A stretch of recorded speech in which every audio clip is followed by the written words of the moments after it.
আজকে তোমাদের সাথে শেয়ার করবো একটা হোয়াইট ফরেস্ট কেকের ডেকোরেশন।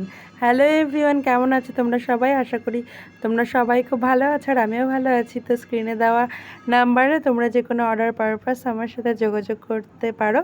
আমি সুস্মিতা, আমি হোমমেড আইস কেক বানাই। তো চলো না কেকের ডেকোরেশনটা তোমাদের সাথে শেয়ার করে ফেলি। এই দিদিভাই যে নিয়েছিল কেকটা তার অ্যানিভার্সারির জন্য নিয়েছিল।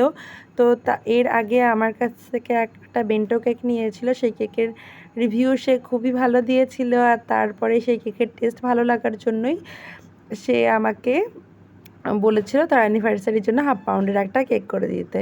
তো সেইবার সে ভ্যানিলা নিয়েছিল, আমাকে বলেছিল যে আগেরবার তো ভ্যানিলা নিলাম, তো এইবার তুমি অন্য কিছু একটা করে দিও। তো আমি তখন তাকে হোয়াইট ফরেস্টটা সাজেস্ট করি যে দিদি নাও, দেখবে তোমার ভালো লাগবে। তো আমার কথা মতো দিদি নিয়েছিল হোয়াইট ফরেস্ট ফ্লেভারটা, আর তারপরে ডিজাইনটা তারই দেওয়া ছিল, আমি শুধু করেছি।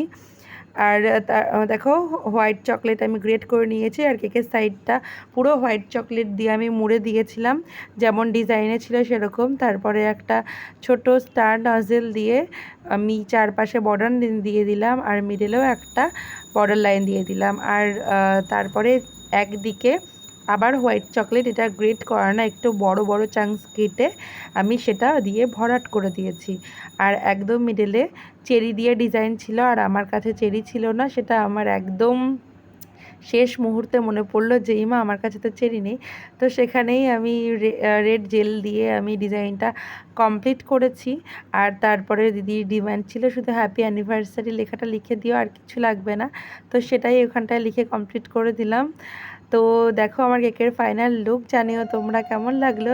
আবার দেখা হবে নতুন কোনো একটা ভিডিওর সাথে। ভালো লাগলে একটা লাইক কমেন্ট শেয়ার করে দিও। টাটা।